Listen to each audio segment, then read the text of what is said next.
연애 때도 느낀 거지만 남편이 게으르진 않았습니다. 옆에서 보면 타고난 근성이 부지런한 사람이라고 느낄 때가 많았죠. 집에 가만히 있는 걸 못 견뎌하고 일하기 싫어하지도 않았습니다. 결혼하고 나서 얼마 되지 않았을 때 남편이 저에게 이런 말을 했습니다. 원래 내 꿈이 카페 사장님이 되는 건데. 몰랐지? 정말? 동네에 카페 하나 차려놓고 좋아하는 커피 내리면서 손님들하고 얘기도 하고 그렇게 살고 싶은데 사는 게 참 팍팍하네. 남편은 그런 꿈이 있었지만 저와 결혼하면서 꿈을 접었다고 했습니다. 카페 사장이 된다고 돈을 잘 번다는 보장도 없거니와 하루에도 망하는 카페가 수두룩한데 자기 욕심만 부릴 수 없다고 하더라고요. 그래서 언젠가 기회가 된다면 남편의 꿈을 이뤄주고 싶다는 생각도 했습니다. 그러던 어느 날 남편의 회사가 사정이 좋지 않아 남편이 회사를 그만뒀습니다. 사직서 내고 제 발로 나온 건지 잘린 건지 그것까지 정확히 알 수는 없었지만 남편은 그렇게 백수가 되었습니다. 남편은 그날 이후 면접도 많이 봤습니다. 오늘 면접 있다고 했지? 오전 10시야. 어제 셔츠 다려놨고 그거랑 넥타이도 골라서 걸어놨으니까 입고 가. 고마워. 자기밖에 없다 진짜. 나 오늘 면접 잘 보고 올게. 너무 떨지 말고. 당연하지. 자기 회사 늦겠다. 얼른 가. 나도 준비해서 갈게. 좀 쉬다가 이직 준비를 해도 괜찮다고 했는데 남편은 쉬는 게 불안했는지 여기저기 회사를 알아보며 면접 보느라 바쁘게 지냈습니다. 그런데 아무리 경력이 많고 남편이 면접 준비를 잘했더라도 취업이 쉬운 건 아니었습니다. 면접 보는 거 다 떨어지고 번번이 실패하니 남편은 창업을 하고 싶다고 했습니다. 카페라니? 내가 전에 얘기한 적 있었잖아. 카페 사장님이 되는 게 꿈이라고. 그런데 당장 할 생각은 없다고 그랬잖아. 자기도 봐봐. 내가 지금 면접 보는 것마다 계속 떨어지고 안 되는데 이러다 세월만 보내고 어느 세월에 돈 벌어서 우리 더 큰 집으로 이사 가냐? 그리고 애라도 생겨봐. 애 키우는데 돈이 한두 푼 들어? 아무리 생각해도 카페는 정말 아니었습니다. 그래서 남편에게도 다시 생각해보라고 얘기했죠.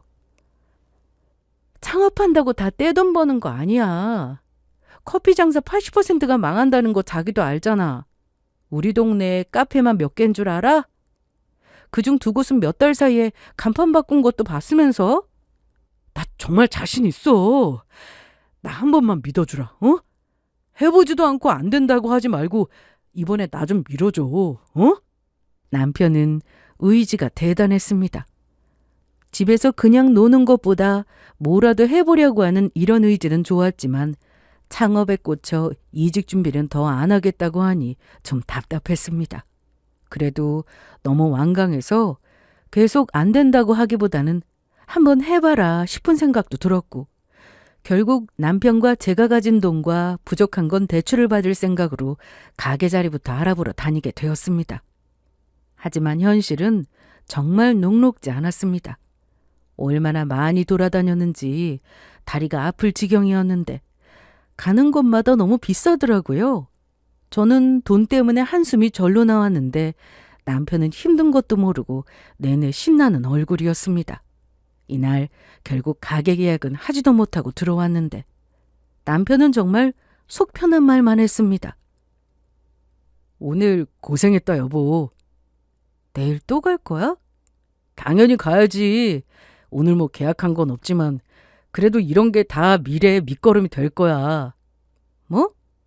우리 그동안 부동산에 대해서도 하나도 몰랐는데 여기저기 다니면서 부동산 사장님한테 들은 얘기도 있고 진짜 많이 알게 됐잖아.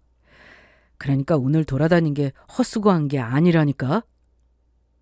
그러면서 저한테 내가 너 건물 좀 만들어주려고 그래. 돈 벌면 너한테 돈 턱턱 던져줄 거니까 기대하라고. 이렇게 호언장담을 했는데 긍정적인 거야 좋지만 너무 기대에 부풀어 있는 모습이었습니다.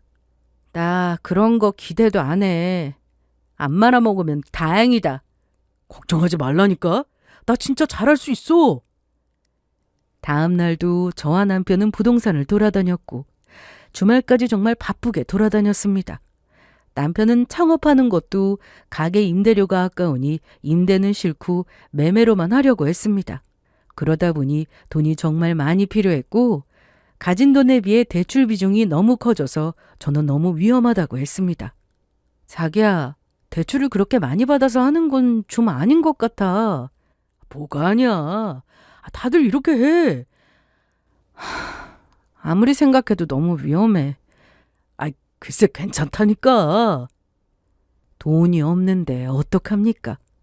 당연히 계약도 못하고 대출도 원하는 만큼 나올 수가 없는 상황인데 남편은 제 말을 듣지도 않았습니다.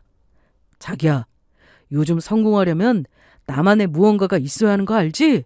그래서 내가 이것저것 연구를 좀 하고 있는데 말이야. 무슨 연구? 조금만 기다려봐. 나한테도 다 계획이 있으니까. 남편이 생각해낸 건 금가루 커피였습니다. 저한텐 계속 기다리라고만 하고 매일 새벽까지 노트북으로 뭔가를 하는 것 같길래 남편 없을 때 살짝 봤는데 금가루 커피를 수도 없이 검색했더라고요. 이게 왜 그리도 한심해 보이든지. 나이도 먹을 만큼 먹었으면서 아직 뭐 하나 해결된 것도 없는데 이러고 있으니 답답했습니다. 남편이 회사를 그만두고 집에서 쉬고 있는 건 시댁에서는 몰랐습니다. 남편이 시댁엔 알리지 말라고 했거든요.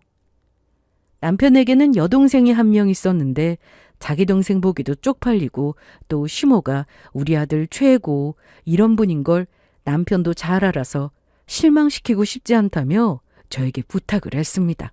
저 역시 살면서 이런 일 저런 일 있는 거고 남편 역시 이직 준비 열심히 하겠다고 약속해서 믿어줬습니다. 하지만 남편은 저에게 말만 그렇게 했을 뿐 실제로 이직 준비를 제대로 하지도 않았습니다.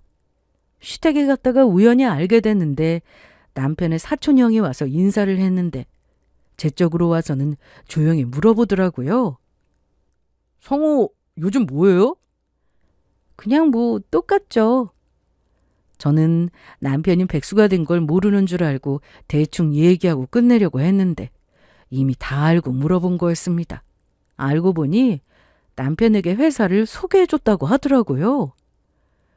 내가 회사 몇 군데 가보라고 했는데 면접에 안 갔더라고요. 정말요?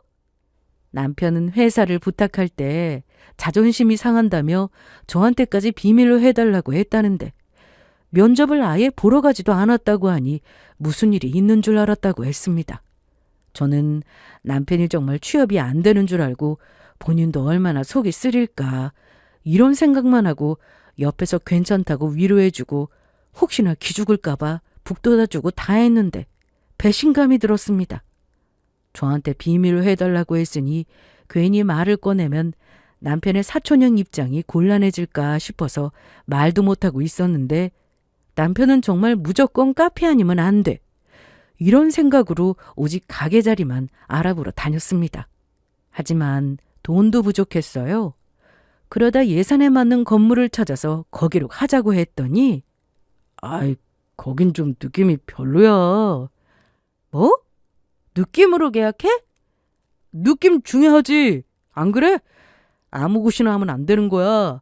그리고 내가 받은 건물이 하나 있긴 한데 거긴 또 주인이 너무 뻣뻣해서 기분이 나쁘단 말이지.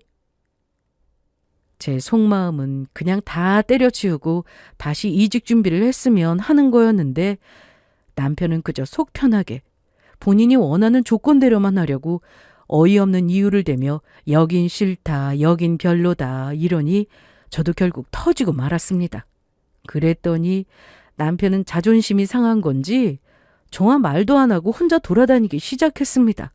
이때는 정말 제가 무슨 말을 해도 남편이 들어먹질 않고 카페 차리고 싶어서 안달난 사람인데 제가 무슨 수로 말리겠어요? 그런데 제가 기분 좋게 지지해주면 열심히라도 해야 하는데 커피 공부를 제대로 한 것도 아니고 인터넷으로 영상 몇 개 본 게 전부였습니다. 하나를 보면 열을 난다고 요리하는 거 봐도 제대로 할 줄 아는 게 없었습니다. 스파게티나 국수나 맛이 별반 다르지 않았고 항상 느끼한 건 물론 바지락도 해감이 덜 돼서 늘 씹히는 게 많았는데 제가 맛있다 맛있다 해주니 정말 본인이 요리를 잘하는 줄 알았나 봅니다. 남편과 저는 냉전 중이었고 대화도 거의 없었습니다. 서로 꼭 필요한 말만 하며 지냈죠. 남편은 치사해서 제 돈은 안 받는다며 자기가 직접 벌어서 카페를 차릴 거라고 큰 소리를 쳤습니다. 그래서 남편이 무슨 일을 했냐고요? 정말 닥치는 대로 다 하더라고요. 꼭 카페를 차리기 위해서가 아니라 집에서 놀고만 있을 수는 없고 돈을 벌어야 하니 택배 상하차부터 시작해서 음식 배달도 하고 그 외 여러 가지 알바를 했습니다. 그런데 남편은 일하는 시간이 밤 늦게까지도 하다 보니 그럴 바엔 차라리 회사에 들어가서 일하고 월급 받는 게 낫지 않나 싶더라고요. 회사 들어가서 일하는 게 더 좋지 않아? 출퇴근 시간도 정해져 있고 4대 보험도 되고. 아이 그럼 내가 카페 차릴 때 또 그만둬야 하잖아 번거롭게. 알바는 하다가 중간에 그만둬도 뭐라 하는 사람 없지만 회사는 또 다르지. 나라고 그 생각 안 한 줄 알아? 남편은 일을 정말 많이 했습니다. 하지만 책상에 앉아서 일하던 사람이 갑자기 몸 쓰고 밤에도 일하려니 몸살이 나는 게 당연했습니다.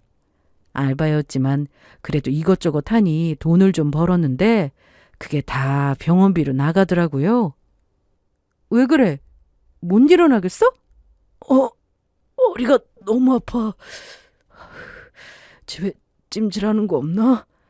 무슨 찜질이야. 병원부터 가야지. 그냥 집에서 찜질하면 괜찮아. 병원 갈 일 아니야. 일어나서 앉는 것도 못하면서 무슨.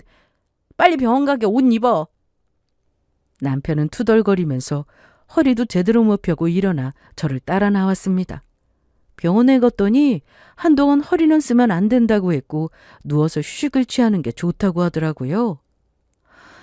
정말 답답했습니다. 알바를 여러 개 하면 뭐 하나요? 회사 다녀서 월급 받는 것보다 돈은 적고 그마저도 병원비하고 저 없을 때 집에서 음식 배달시켜 먹고 하다 보니 금방 다 써버렸죠. 결론은 제가 벌어서 남편을 먹여 살리는 거나 다름없었습니다. 남편이 집에 있는 동안 집안일이라도 좀 하면 좋을 텐데 아무것도 안 하니 제 속은 더 타들어갔습니다. 자기야, 밥 먹은 거 설거지 정도는 할 수 있는 거 아니야? 나도 일하고 들어와서 이렇게 그릇 쌓였으면 너무 힘들어. 알았어. 다음부터는 그렇게 할게. 이 시간에 어딜 가? 어딜 가긴 일하러 가지. 설거지 그냥 둬. 내가 다녀와서 할게. 남편은 제가 회사에서 일하는 동안 집에서 자고 제가 퇴근 후 집에 오면 그때 일을 하러 나갔습니다. 하는 일은 대리운전이었어요. 여러 가지 해보니 이게 그나마 적성에 맞는다며 운이 좋은 날은 콜이 시간 맞춰 딱딱 들어와서 밤에 잠깐이라고 들어오면 수입이 짭짤하다는 말까지 했습니다. 그야말로 남편은 낮과 밤이 완전히 바뀐 채 살게 되었는데 건강에도 좋지 못하고 또 집안은 점점 개판이 되어가니 결국 제가 집안일까지 다 해야 했습니다. 맞벌이를 할 땐 남편도 어느 정도 집안일을 하다 보니 수월했는데 이제는 아예 집에 있으면서 아무것도 안 하니 힘들더라고요. 회사에 일하고 들어오면 집에서 쉴 수 있는 게 아니라 또다시 시작이었습니다. 남편이 낮에 먹고 치우지 않은 식탁 위를 보면 한숨부터 나왔는데 설거지까지는 안 바래도 물에 좀 담가 놓으면 좀 좋아요? 밥그릇에 밥풀이 그대로 말라붙어서 바로 설거지하는 것도 어려웠습니다. 빨래는 또 어떻고요? 버튼만 누르면 되는데 세탁기도 돌릴 줄 모른다며 빨래도 제 차지였죠.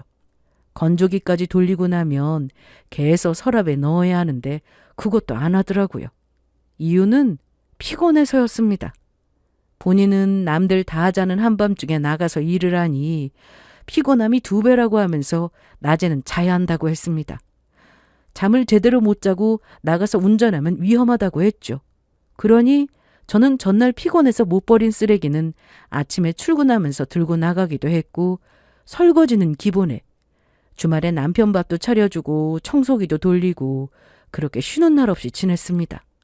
남편은 처음엔 돈 벌어서 빨리 건물 계약하고 카페를 차릴 거라고 했지만 그 열정도 오래가지 못했습니다. 당연했어요. 알바해서 그것도 한밤중에 나가 대리운전하면서 어떻게 카페를 차릴 수 있습니까?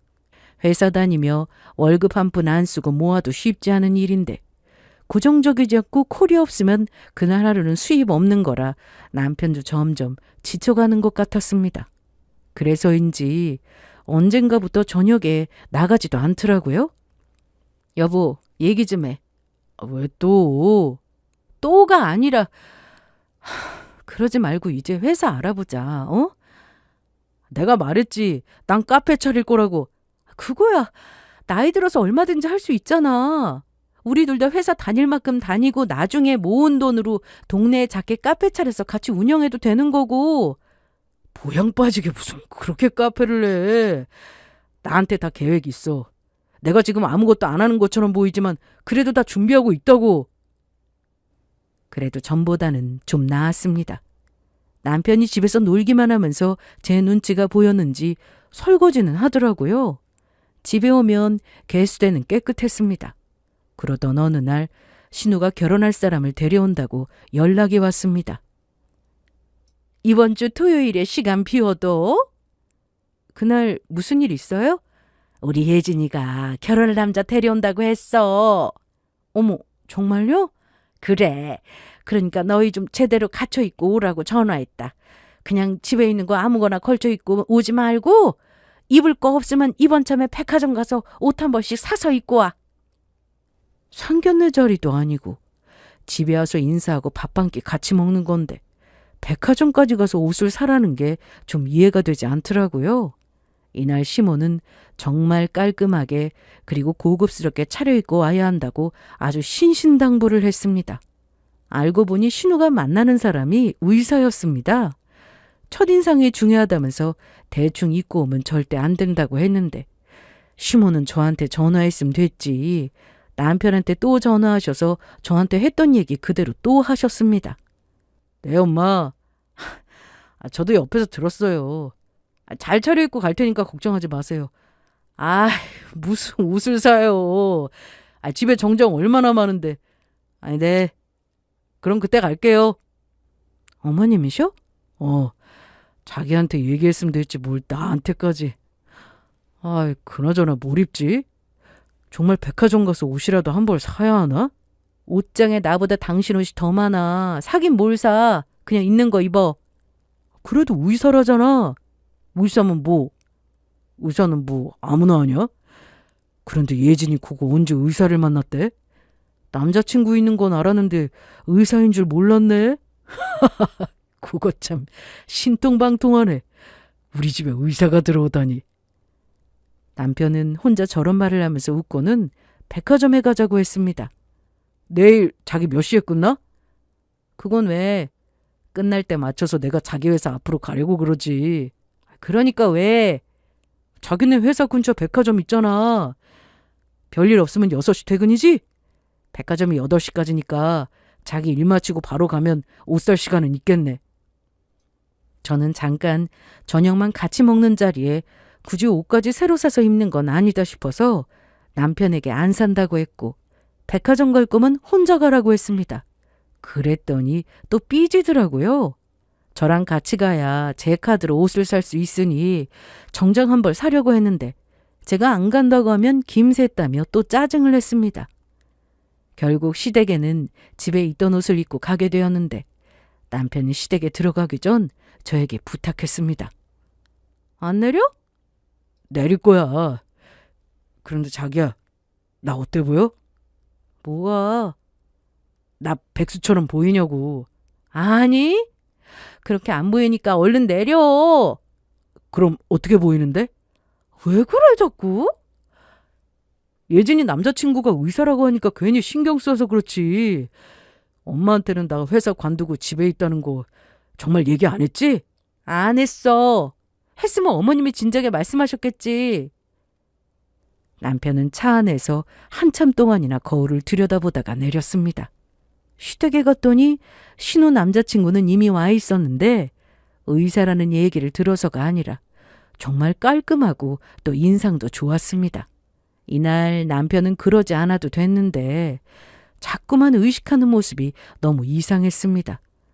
누가 뭐라고 하는 것도 아닌데 회사에 다니는 것처럼 하고 싶었는지 본인이 회사에서 무슨 일을 하는지 이런저런 얘기를 하는데 그 옆에서 시모도 우리 상호가 회사에서도 인정받거든. 큰 회사는 아니지만 회사가 되게 탄탄해. 그렇지? 아이, 그럼요. 그러니까 제가 다른 곳에서 스카우트 제의가 들어왔는데도 이 회사 계속 다니는 거잖아요. 어머, 그랬어? 내가 이럴 줄 알았다니까. 능력 좋으면은 역시 가만히 있어도 주변에서 알아보는 법이지. 백수인데 회사 다니는 척 연기하는 남편이나 자기 아들이 세상 최고인 줄 알고 의사인 신우 남자친구 앞에서 자기 아들이 혹시나 기가 죽으면 안 되니 치켜 세워주는 시모나 어쩜 저렇게 똑같을까 싶었습니다. 저는 입이 근질근질했지만 참았습니다. 어머님이 이것저것 많이 차려놓으셨길래 맛있게 먹기만 하다 왔네요. 그런데 이런 생각을 하면 안 된다는 걸 알면서도 신우가 어떻게 의사를 만나게 되었는지 그게 궁금했습니다. 그래서 시모에게 여쭤봤는데 갑자기 화를 내시더라고요. 사실 그냥 단순히 궁금해서 질문할 수도 있는 건데. 아니, 넌 무슨 그런 질문을 하니? 내 딸은 의사 만나면 안 된다는 법이라도 있는 거야? 아니, 그게 아니라요. 그냥 궁금해서 여쭤본 건데. 그냥 궁금하긴. 이게 누굴 속이려고? 지금 내 딸 무시하는 거 누가 모를 줄 알아? 그리고 네가 뭘 몰라서 그러는데 우리 예진이 밖에 나가면 다 예쁘다고 난리야. 여자가 인물 하나 좋으면 됐지. 직업 좋고 능력 좋고 다 좋은데 인물이 별로면 남자들이 좋아할 것 같니? 정말 질문 하나 잘못했다가 욕만 잔뜩 먹어서 이날 제 기분은 정말 최악이었습니다. 그런데 제가 궁금했던 이유는 신우가 얼굴이 예쁜 건 맞지만 대학도 이름 모를 지방에 있는 대학을 나왔고 회사도 사무보조로 일하는 게 전부였거든요. 의사와 결혼하려면 엄청난 스펙이 필요하다 뭐 이런 건 아니지만 의사 아들 둔 집에서는 자기 아들과 결혼할 상대 집안에서 개헌을 해주길 바라는 경우도 있고 같은 의사이거나 혹은 비슷한 수준인 그런 집안과 결혼시키는 걸로 알고 있다 보니 궁금했던 거였습니다. 당연히 신우가 의사와 결혼하면 안 된다 이런 생각을 한 건 아니었습니다. 서로 좋아서 결혼한다는데 제가 뭐 잘났다고 신우를 무시하겠습니까? 그런데 남편에게 들은 얘기도 있다 보니 좀 신경이 쓰였습니다. 아무래도 그쪽 집에서 바라는 게 좀 있을 것 같은데 감당이 되려나 모르겠네. 그게 무슨 소리야? 아니, 생각해봐. 의사잖아. 나라도 바라겠다. 내 아들이 의사면 똑같은 의사 며느리 보던가 아님 집이라도 해오라고 하든가. 자식 의사 만들기가 쉽냐? 돈도 엄청 많이 들었을 텐데 그렇게 고생해서 의사가 됐는데 아무하고 결혼하겠냐고. 내 동생이지만 의사한테 시집갈 정도로 뭐 대단한 게 있는 건 아니니까 얼굴 하나 이쁜 거 빼면 없지 뭐. 그런데 집에 와서 인사까지 했으니 곧 상견례도 하겠다 생각했는데 한동안 시댁은 조용했습니다. 저 역시 회사 일에 집안일까지 하느라 바빠서 신경 쓸 새도 없이 지내는데요. 어느 날 퇴근하고 집에 왔더니 남편이 없었습니다. 친구라도 만나러 간 건지 아니면 또 일하러 간 건지 말을 안 하니 그냥 그러려니 하고 씻고는 잘 준비를 하고 있었는데 그때 남편이 들어왔습니다. 어디 갔다 와? 엄마가 오라고 해서. 어머님이 왜? 뭐 별거 아니야? 그래서 더 묻지도 않았습니다. 시댁 일에 대해서 자세히 알아봤자 좋을 게 없더라고요. 그냥 적당히 모르고 사는 게 마음 편했습니다. 그런데 다음 날 시모한테 전화가 왔습니다. 퇴근하면 집으로 좀 오라고 하더라고요. 일 마치고 시댁에 들르게 되면 30분만 있어도 집에 오면 9시가 넘을 거라 생각만 해도 피곤해서 계속 무슨 일이냐고 여쭤봤는데요. 어머님, 무슨 일 있어요? 중요한 일이야. 뭔지 일단 전화를... 전화로 할 얘기였으면 내가 오라고 하겠어. 이런 중요한 얘기는 얼굴 보고 해야 하는 거라 오라는 거지. 암튼 오늘 일 마치면 곧장 오너라. 알았지? 아주 중요한 얘기라고 하시니 이날 퇴근 후 바로 시댁으로 갔습니다. 그런데 시모가 말한 중요한 얘기라는 건 바로 돈이었습니다. 며느리보다 자기 아들이 최고인 분이라 제가 혼자 또는 남편과 시댁에 가면 저한텐 별 관심 없던 분이 시모였는데 이날은 이상하게 도착하자마자 잘해주시더라고요. 저 왔어요, 어머님. 그래 왔어. 일하고 오느라 피곤하지? 아니에요. 저 그런데 중요하게 하실 말씀이라는 게 뭐가 그렇게 급하니? 내가 너무 주려고 이거 만들었어. 이게 뭐예요? 몸에 좋다는 건 다 넣고 갈았어. 얼른 마셔봐. 괜찮아요. 괜찮기는 얼른 먹어. 시댁 가면 늘 남편한테만 해주던 녹즙을 이날 저한테 주셨습니다. 넉넉히 갈아서 다 같이 마시면 되는데 옆에 제가 있어도 꼭 자기 아들만 챙기는 게 너무 싫었거든요. 그런 녹즙을 저한테 주시니 정말 대단한 부탁이라도 하려나 싶었습니다. 역시나 제 예상대로였습니다. 시모는 저를 빤히 쳐다보면서 저기 말이다. 네, 말씀하세요. 우리 예진이 좋은 남자 만나 결혼해서 잘 살길 너도 바라지? 그럼요, 당연하죠. 그래서 말인데 결혼은 뭐 그냥 하니? 돈이 있어야지. 갑자기 돈 얘기를 꺼냈습니다. 평소 신우와 자주 연락하며 지내고 그런 사이는 아니었지만 그래도 남편의 여동생이 결혼한다는데 저 역시 선물을 하든 축의금을 넉넉히 할 생각이었거든요. 그래서 그 얘기를 하려나 싶었는데 그게 아니라 저에게 3억을 요구했습니다. 아니 잠깐만요. 300도 아니고 3억이요? 아니 3억을 어디다 쓰냐? 그걸로 뭐 살 것도 없겠다. 내 딸이 뭐 아무하고 결혼하는 거야? 의사잖아, 의사. 아무리 의사여도 아가씨가 좋아서 결혼하는 거 아니에요? 그리고 결혼은 직접 번 돈으로 모아서 하는 거죠. 이날 의사랑 결혼하는 신우의 결혼자금 3억을 저더러 달라고 했습니다. 솔직히 부탁을 해도 너무 큰 돈이라 말도 안 되는 일이었는데 맡겨놓은 사람처럼 내놓으라고 하니 기가 막혔습니다. 저와 남편이 결혼할 때 시댁에서 받은 거 하나도 없었습니다. 집도 구축, 그것도 30년이 다 되어가는 복도식 아파트였고 대출에 각자 모은 돈으로 샀어요. 다만 대출받은 금액이 그리 많은 건 아니라 결혼하고 맞벌이로 살면서 금방 갚았습니다. 처음엔 남편이 다가구 전세부터 시작하자는 거 제가 겨우 뜯어말리고 겨우겨우 아파트를 산 건데 오래된 이 아파트가 그래도 살다 보니 3배나 올랐더라고요. 뭐 역세권에 엄청 좋은 브랜드 아파트에 비하면 오른 것도 아니지만 그래도 저는 만족하며 살았습니다. 그런데 시모가 하는 말이 신우 결혼하는데 이 정도 돈이 필요하다네요. 그래서 집은 둘이 살 집인데 결혼할 사람과 같이 준비하면 되는 거고 가구나 가정 같은 혼수는 살면서 하나씩 채워가는 것도 좋지 않냐고 했더니 아니 어떻게 그러니? 나도 객관적으로 볼 줄 알아. 내 딸이 아무리 예뻐도 의사에 비하면 많이 부족하지. 그래서 이번에 결혼하면서 집은 우리 쪽에서 준비하기로 한 건데 무슨 같이 준비하라 말아야. 저희한테 그렇게 큰 돈이 없어요. 있다고 해도 3억이나 되는 돈을 드리는 건 어려운 일이고요. 아니 뭐야? 너네 지금 사는 그 집 말이야. 집값이 많이 오른 걸로 아는데 대출금도 없고 거기다 둘이 맞벌이한데 수입이 괜찮은 거 아니야? 그럼 충분히 보탤 수 있잖아. 그거 3억 둘이 또 모으면 되는 거고. 집값이 올랐다고 그 돈이 저한테 생기는 건 아니잖아요. 집을 팔지 않는 한 그런 자산도 없고 저희도 사는 거 빠듯해요. 빠듯하다니. 그래도 너희 맞벌이잖아. 이날 시모가 계속 얼토당토 않는 말씀을 계속 하시길래 저는 안 된다고 그 자리에서 바로 못 박았습니다. 그랬더니 돈 관리 네가 한다며. 네?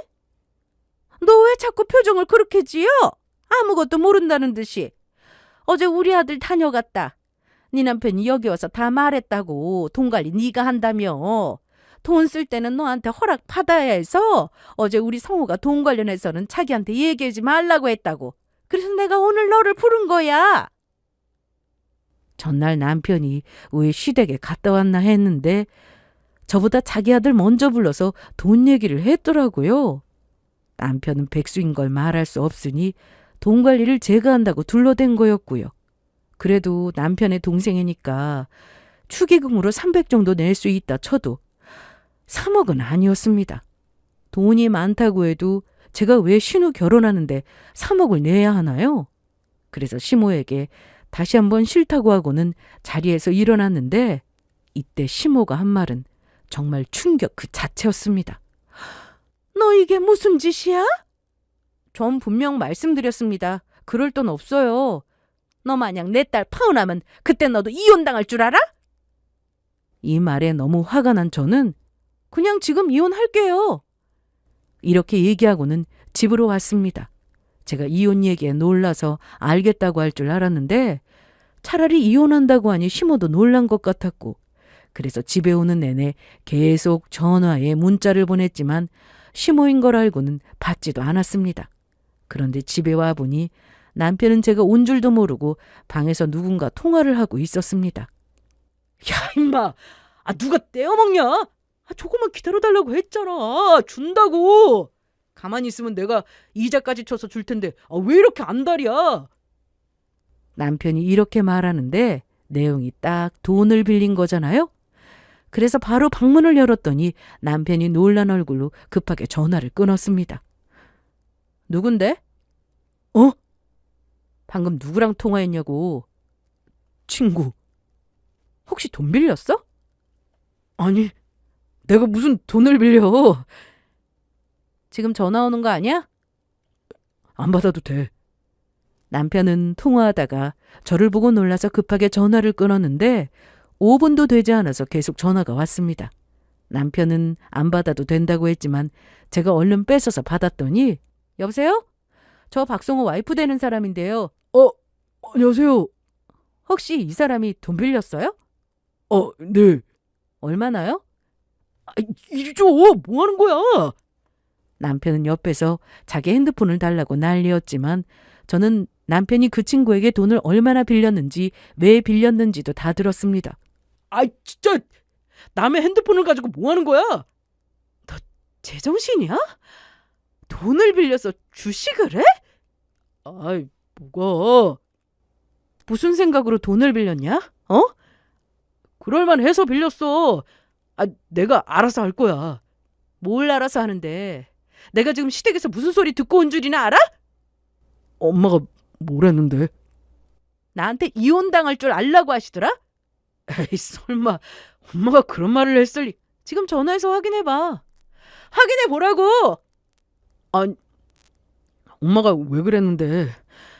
가만히 있는데 그런 말을 했다고? 네 동생 결혼하는데 나더러 3억을 달래. 네가 그랬다며? 돈 관리 내가 한다고?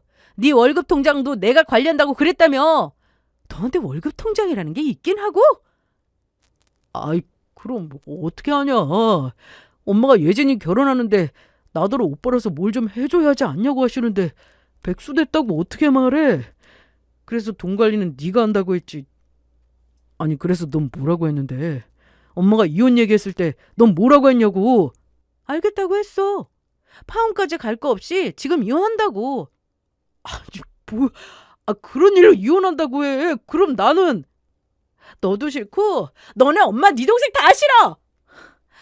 집에 의사가 들어오면 우리한테도 좋다고 하시더라. 그러면서 네가 돈을 너무 잘 버니까 여태 내가 호감을 산 거라면서 그 덕에 잘 살았으면 돈 달라고 하시는데 너무 기막혀서 말이 안 나오더라. 엄마한테 설마 나 회사 그만둔 거 얘기한 거 아니지? 넌 지금 그게 걱정이냐? 말했어 안 했어? 빨리 대답부터 해. 안 했어. 됐니? 그럼 엄마한테 지금 전화해서 3억 해준다고 해. 뭐? 남편은 갑자기 황당한 소리를 했는데요. 저더러 3억 해준다고 하고 이혼 얘기는 없던 걸로 하겠다고 얘기하라고 하더군요.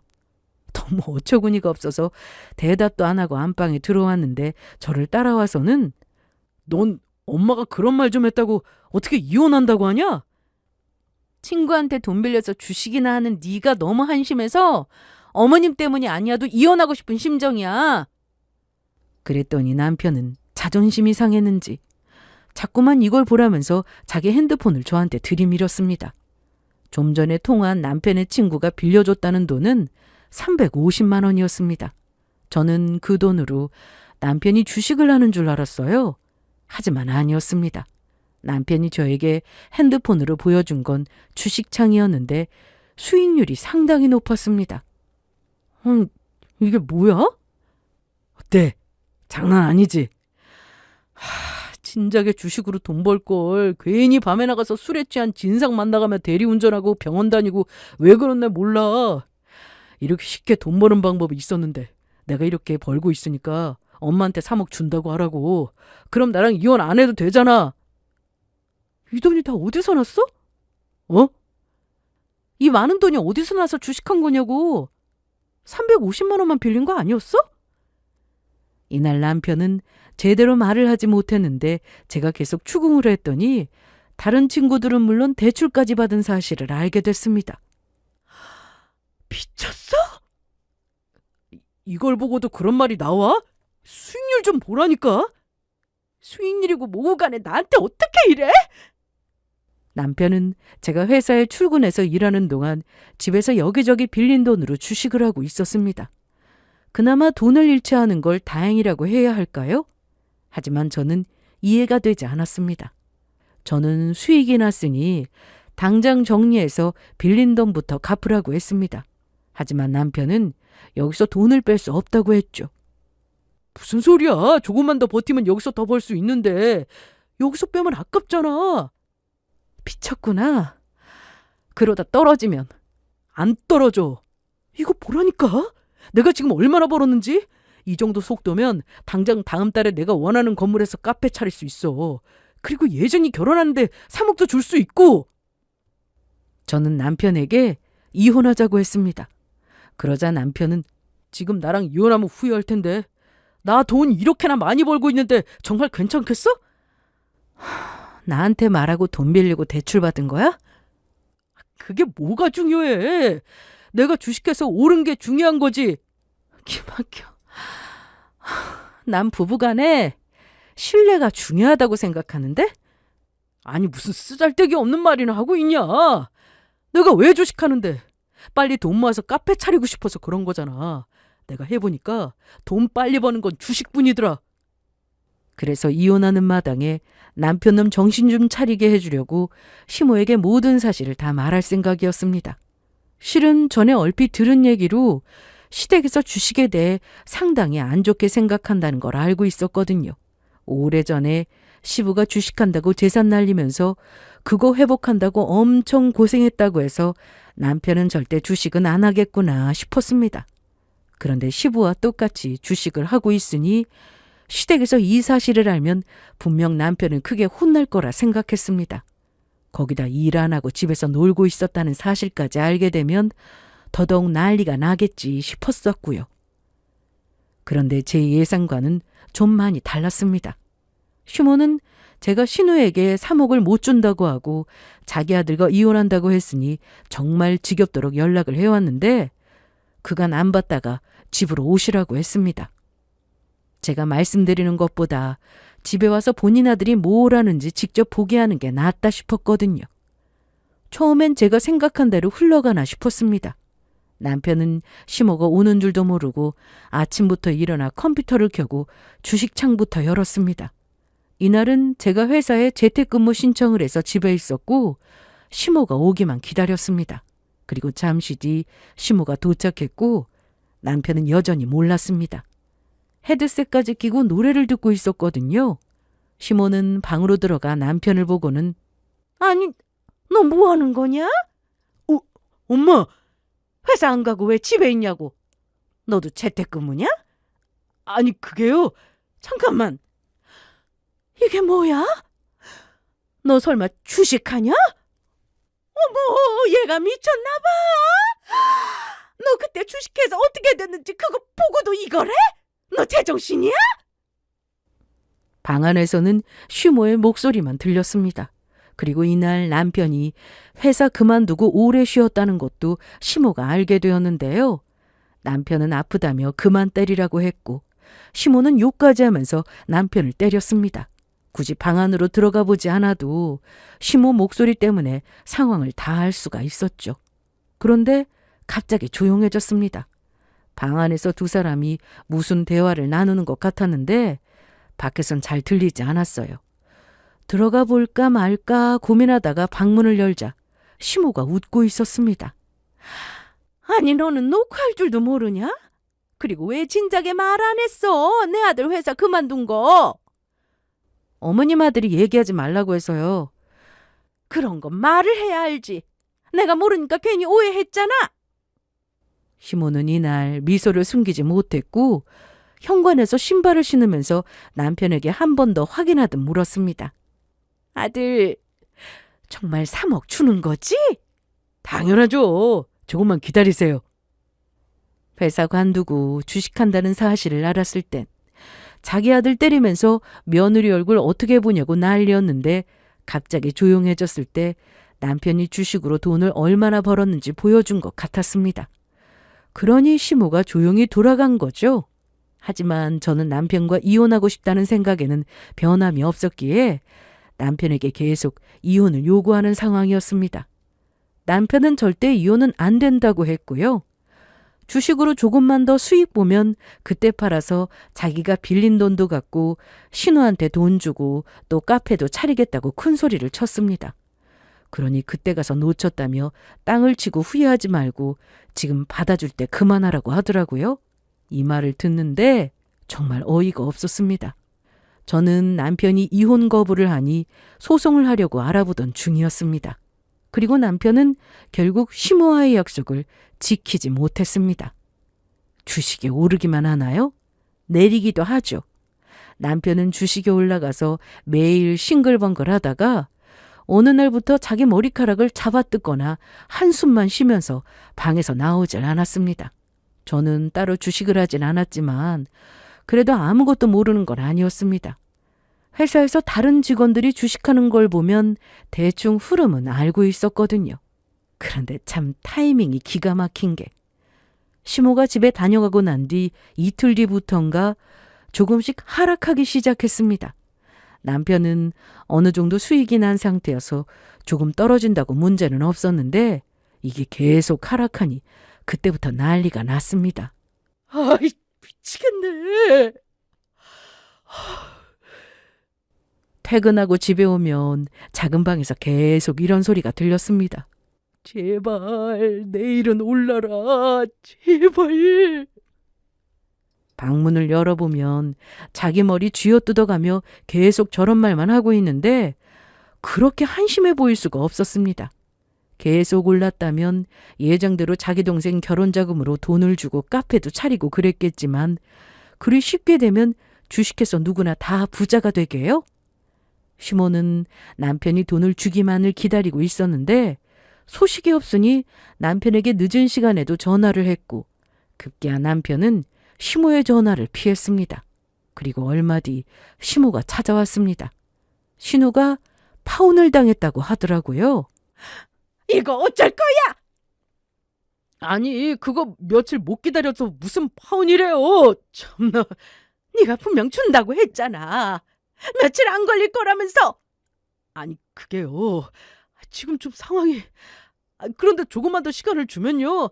필요 없어. 이미 그 집에서 파혼 통보했다고.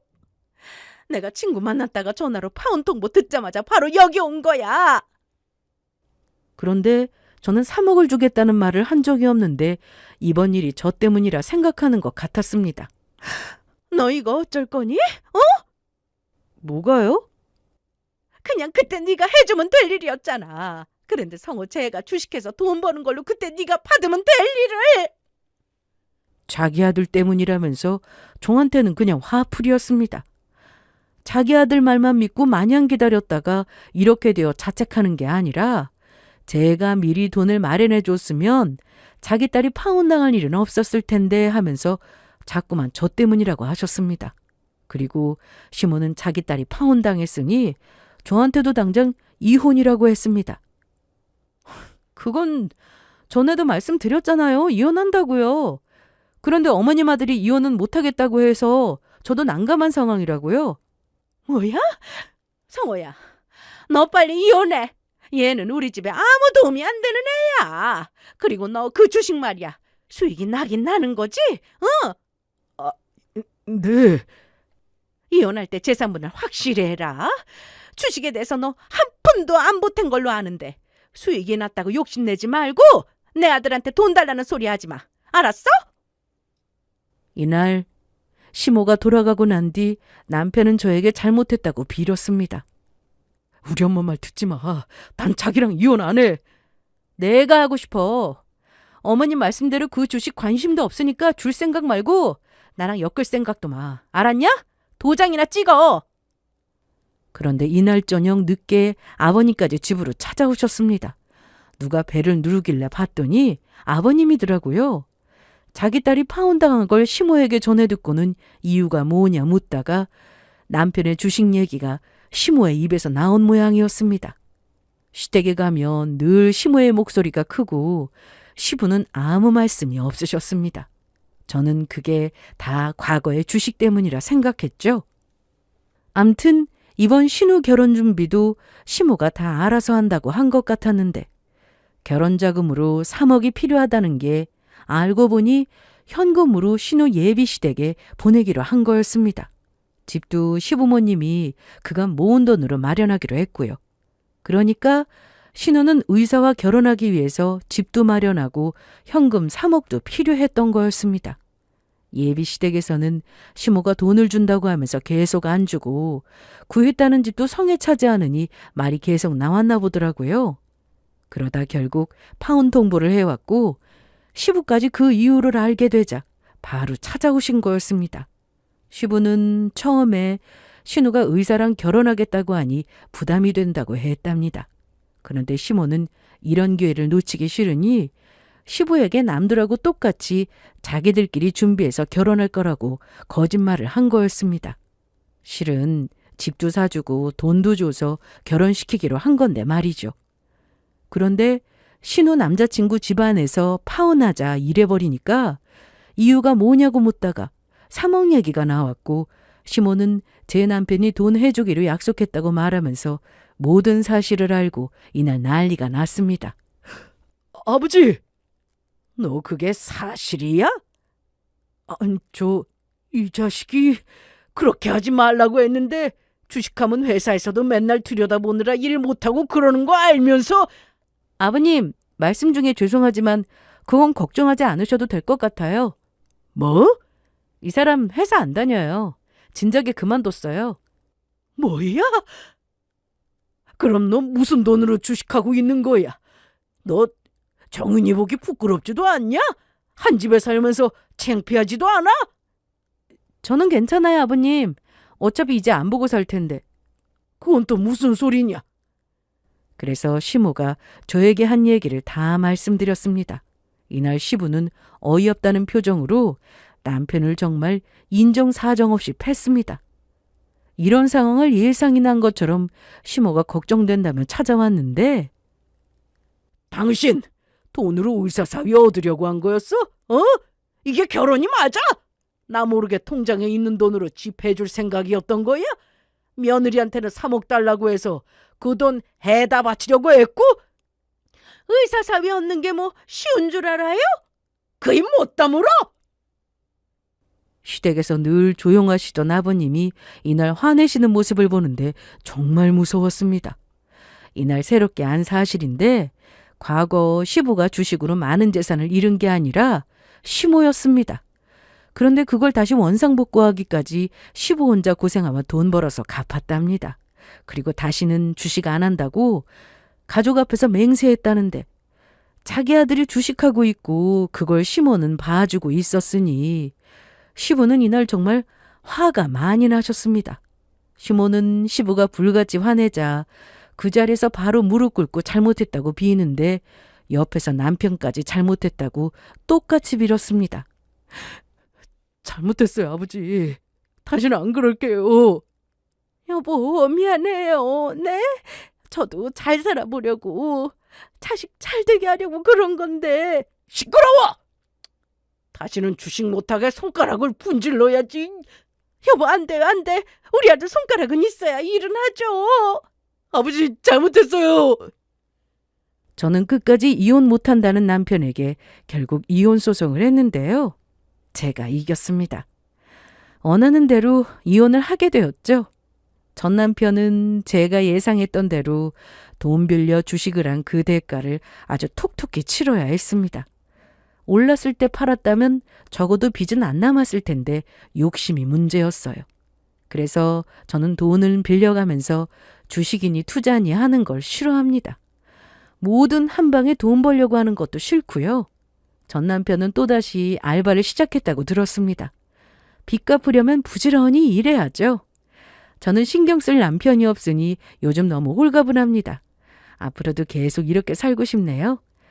그럼 사연은 여기서 끝날게요. 잘 들어주셔서 고맙습니다.